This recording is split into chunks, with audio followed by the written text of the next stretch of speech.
Hello বন্ধুরা, তোমরা সবাই কেমন আছো?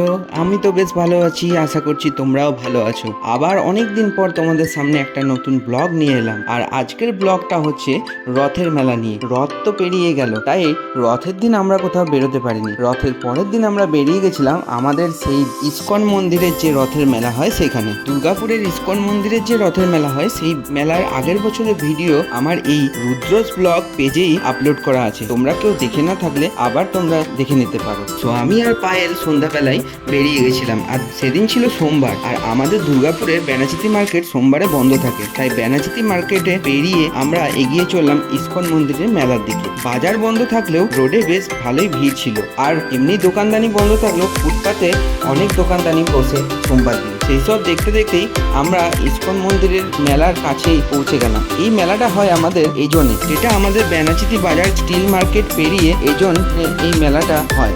আর পায়েল মেলার সামনে পৌঁছে গেলাম। পৌঁছেই দেখলাম মেলাতে বেশ ভালোই ভিড় আছে এবছর। এবছর নয়, প্রতি বছরই মেলাতে ভিড় থাকে। আর আজকে সোমবার, বাজার বন্ধ, তাই অনেকেই এই মেলাটা দেখতে এসেছে। আর এটা আমাদের ব্যানাচিতি থেকে খুব কাছে, ব্যানাচিতির প্রতিটা মানুষই এখানে এসে খুব ভিড় করে এবং মেলাটাও খুব সুন্দর হয়। তো আমরা মেলার ভিতরে ঢুকে পড়লাম, আর ঢুকে গেটের পাশেই দেখলাম বিভিন্ন রকম খাবার দোকান বসেছে। আর এটা যেহেতু ইস্কন মন্দিরের রথের মেলা, তাই এখানে সমস্ত কিন্তু নিরামিষ খাবারের দোকান।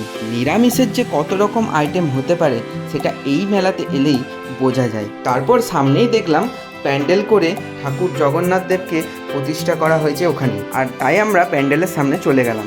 আর প্যান্ডেলটা গিয়ে দেখলাম আগের বছরের থেকে এবছর আরও অপূর্ব করেছে, আরও বেশ সুন্দর কারুকার্য করে অনেক বড় করেছে, যেটা দেখে আমাদের খুব ভালো লাগলো। তাই আমরা প্যান্ডেলের সামনে দাঁড়িয়ে প্যান্ডেলের ভিডিও ভালো করে নিলাম।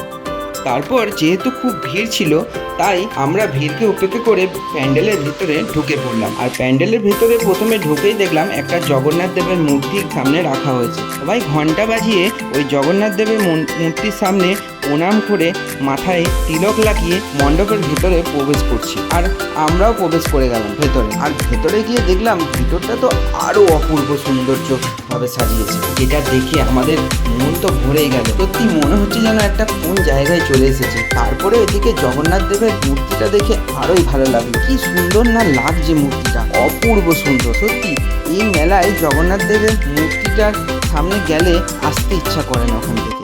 এই জগন্নাথ দেবের মূর্তিটার কাছে দাঁড়িয়ে কিছুক্ষণ অবাক হয়ে তাকিয়েছিলাম মূর্তিটার দিকে, এতটাই না অপূর্ব সৌন্দর্য লাগছিল।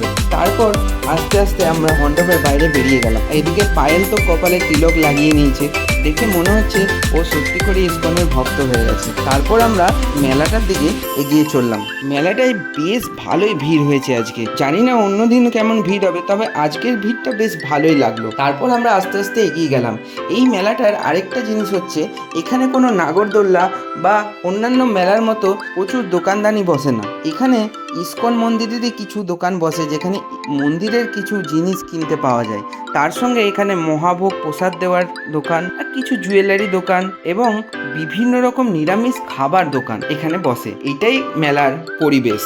তারপর ওইসব সমস্ত দোকান পেরিয়ে আমরা সোজা চলে গেলাম রথের দিকে। আর যাওয়ার আগে দেখলাম খিচুড়ি প্রসাদ দেওয়া হচ্ছে, যেটা প্রচুর লাইন পড়েছে খাওয়ার জন্য। আর সত্যি এইখানকার প্রসাদ খেতেও এতটাই মিষ্টি লাগে যে মানুষ এত ভিড় করে লাইনে দাঁড়িয়েও প্রসাদ খায়। তারপর আমরা সোজা চলে গেলাম রথের দিকে, এবং রথটা দেখলাম দাঁড় করানো আছে, এবং ওখানেও সবাই রথকে পরিক্রমণ করছে জগন্নাথ দেবের নাম সংকীর্তন করতে করতে, যেটা আমাদের দেখতে খুব ভালোই লাগলো। তারপর আমাদের প্রচণ্ড খিদে পেয়েছিল, তাই চলে এলাম আমরা সোজা খাবার কাউন্টারের দিকে। খাবার কাউন্টারের দিকে এসে দেখলাম বিভিন্ন রকম খাবার রয়েছে, কোনটা ছেড়ে কোনটা খাবো। আর সমস্ত নিরামিষ হলে কি হবে, এই ইস্কন মন্দিরের সমস্ত নিরামিষ খাবার এতটাই টেস্টি যে খেলে আমিষ খাওয়া তুমি ভুলে যাবে। কি খাবো ঠিক করতে না পেরে লাস্টে আমরা চলে গেলাম একটা ফাস্ট ফুডের দোকানে। সেখানে দেখলাম রোল, চাউমিন, মোমো থেকে শুরু করে সব কিছু আছে। আর আমরা ওখানে গিয়ে একটা পনির রোল এবং একটা ভেজ মোমো অর্ডার করে নিলাম। আর পনির রোল, ভেজ মোমোটা আসতেই আমরা খেতে শুরু করে দিলাম।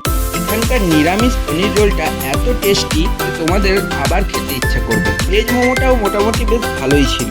তারপরে আমরা দেখলাম গরম গরম চপ ভাজছে, তাই একটা আলুর চপ এবং একটা মোচার চপ কিনে নিলাম। আর কিনেই চপগুলো পায়েলের হাতে তুলে দিলাম। তারপরে চপগুলো বেশ বড় বড় ছিল এবং গরম ছিল, খেতেও বেশ টেস্টি ছিল, বেশ ভালো লাগলো। তাই সন্ধ্যের টিফিনটা বেশ ভালোই হয়ে গেল। আর সন্ধ্যের টিফিন বলা ভুল, রাতের ডিনারই বলা যেতে পারে, কারণ পেট পুরো ভর্তি। তারপর আমরা খাওয়া দাওয়া সব কমপ্লিট করে ওখান থেকে বেরিয়ে পড়লাম। সমস্ত কিছু খাওয়া দাওয়া করার পর অনেকটা জল তেষ্টা পাচ্ছিল, তাই পায়েল একটা দোকানে গিয়ে ঠান্ডা জল কিনে নিয়ে এলো। তারপর আমরা সেই জল খেয়ে মেলাটা আরেকটু ঘুরে খাবার দোকানগুলো আরেকটু দেখে আমরা মেলা থেকে বেরিয়ে পড়লাম। এই ছিল আজকে আমাদের দুর্গাপুরে ইসকন মন্দিরের রথের মেলার ভিডিও। সন্ধ্যাটা এই মেলায় আমাদের দুজনের বেশ ভালোই কাটলো। সত্যি এরকম জায়গায় এলে আর মন চায় না বাড়ি ফিরতে, কিন্তু কি করবো, বাড়ি তো যেতেই হবে। আর ভিডিওটাও আমি এখানে শেষ করছি। তোমাদের কেমন লাগলো আমাকে অবশ্যই জানিও। ভালো লাগলে লাইক কমেন্ট শেয়ার করতে ভুলো না। আর আমার ফেসবুক পেজে নতুন হলে পেজটাকে ফলো করে দিও, আর ইউটিউব চ্যানেলে নতুন হলে চ্যানেলটাকে সাবস্ক্রাইব করে দিও। আবার দেখা হবে পরের কোনো ভিডিওতে। আজকের মতো টাটা।